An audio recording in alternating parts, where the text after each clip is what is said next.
So you've got your parents' evening, your first parents' conference. Most schools run this within the first 2 or 3 weeks. You might have had your first meeting to introduce yourself, but not all schools will allow you to do that. So you've got your first parents' evening. Parents' evening is a really big deal for parents and carers. It's the opportunity for them to come in, to show you who they are, to get to know you as a class teacher, but also it's an opportunity to speak about their child. And as you know, every parent wants to speak about their child, and usually all the positive things they want to tell you, and they want to hear nice things as well. The organisation of the Parents' Conference is the first thing that parents will look at to see whether or not they can trust you and whether it's going to be a good year.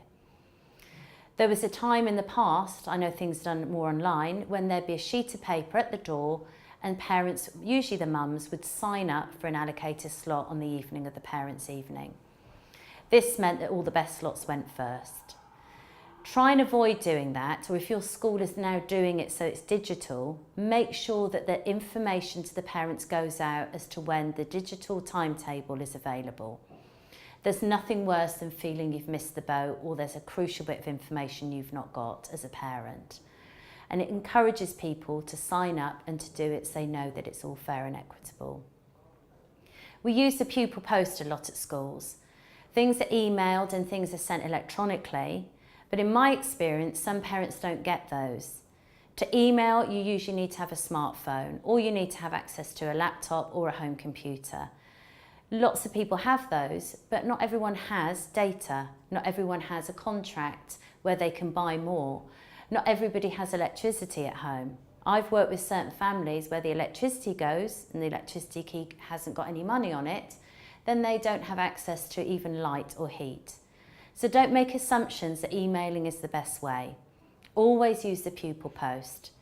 Anything that your school sends out electronically, there should be the option for families to have hard copies of. We speak about going paperless and being, much more friendly and environmental friendly, and that's great for those that have the choice.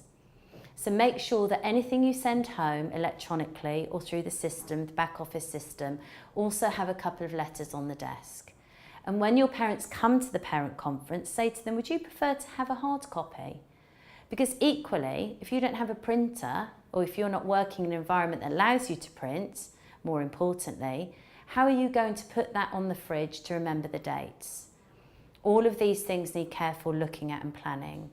So make sure that parents are with you. You've got them to the parents' conference.